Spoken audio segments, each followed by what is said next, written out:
All right, welcome to the team. We're glad to have you. So we're going to start you off with an explainer that's designed to do one thing: challenge a core part of your clinical training. And that's the idea of emotional neutrality. Let's dive right into one of the toughest and frankly most important dynamics you're ever going to face in this work. So, picture this. You're in a big policy meeting. It's going well, everyone's being professional, it's calm, it's productive. And then, a service user, someone with direct personal experience of the system we're talking about, gets angry. Really angry. What's your first trained instinct? Is it to de-escalate, to try and get the meeting back on track? That moment, right there, is what we're going to unpack today. Because, let's be honest, this slide shows our default settings, right? We've been trained to instinctively see the calm professional as mature, objective, the decision maker. And the person showing emotion? They're often unconsciously labeled as unprofessional, unstable, maybe even pathological.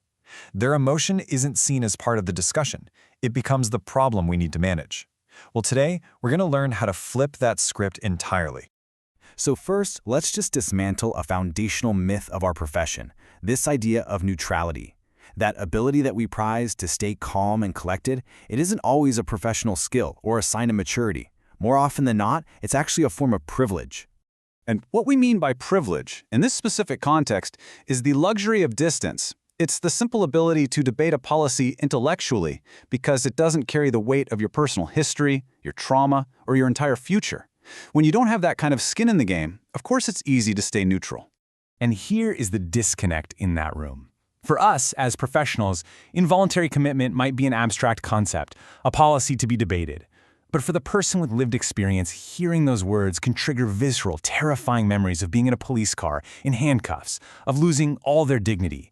That history is sitting right there at the table with them. And it's the same for a topic like antipsychotics.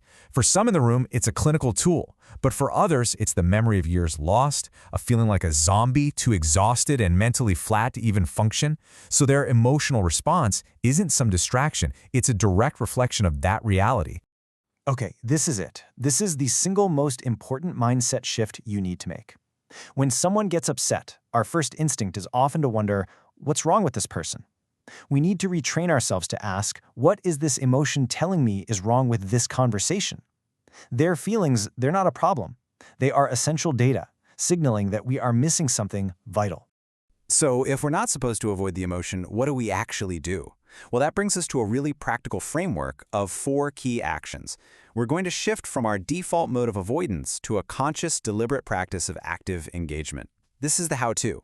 Here they are: validate, commit, value, and work through. And look, these aren't just some feel-good buzzwords.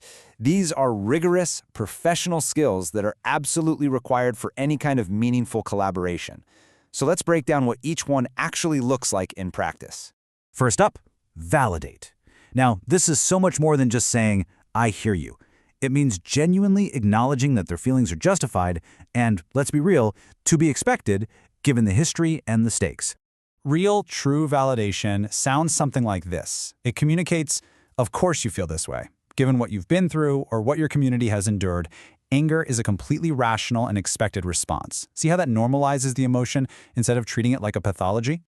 But you have to be really careful here, because validation can be twisted into a tool for control. The second you hear a phrase like, "I understand you're frustrated, but," that's a huge red flag. That's fake validation. It's a tactic designed to shut down the emotion and get things back to your comfort zone. That's not validation, it's just placating. All right, the second action is to commit. This is a conscious decision that you make ahead of time that you will not use someone's emotional expression as a reason to write them off, dismiss their ideas, or exclude them from the conversation in the future. This is really a moral commitment. You have to recognize that one person's anger might represent the unspoken pain of thousands of others who've been silenced. So taking them seriously isn't just a nice thing to do, it's a fundamental part of our professional and ethical obligation. And the misuse of this principle? It's often quiet, it's insidious, it happens in the chat after the meeting when someone gets labeled too difficult or not productive. This kind of gatekeeping, all disguised as a concern for efficiency, is one of the main ways systems keep pushing critical voices out. Number 3 is to value. This takes us a step beyond just validating and committing.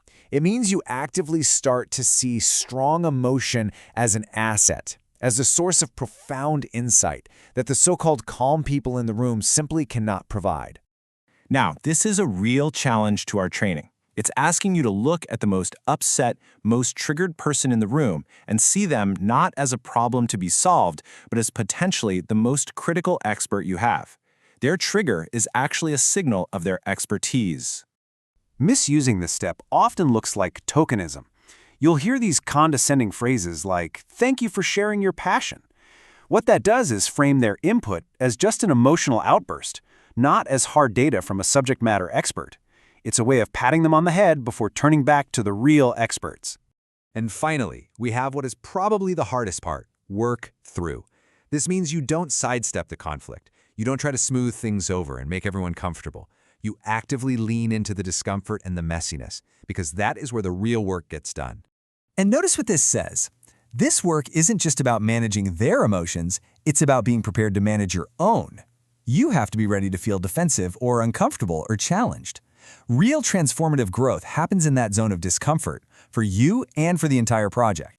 The most common misuse here is simple avoidance. It's the classic, "Let's table this for now," or "We'll put a pin in that and circle back."